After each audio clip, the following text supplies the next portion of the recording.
فاطر السماوات والأرض جعل لكم من أنفسكم أزواجا ومن الأنعام أزواجا يدرأكم فيه ليس كمثله شيء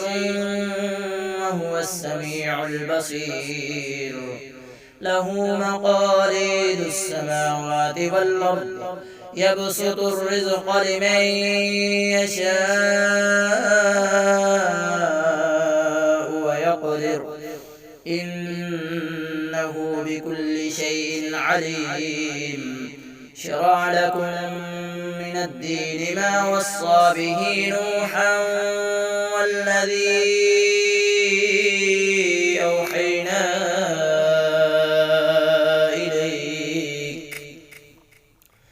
وما وصينا به إبراهيم وموسى وعيسى أن أقيموا الدين ولا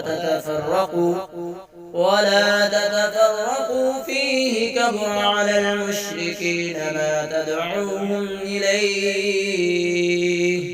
الله يجمع بيننا الله يجتبي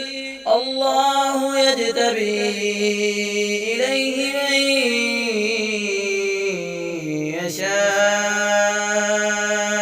يشاء ويهدي إليه من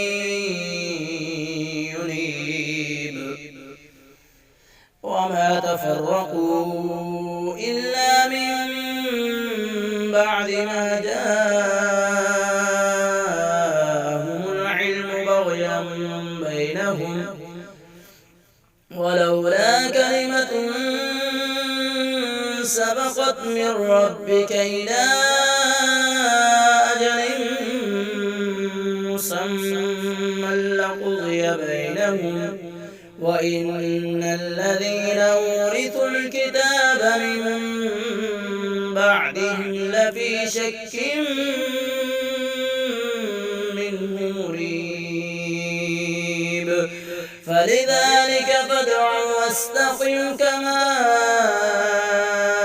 أمرت ولا تتبع أهواءهم وقل آمنت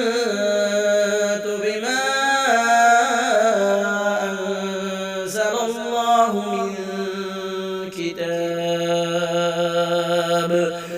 وأمرت لأعدل بينكم الله ربنا وربكم لنا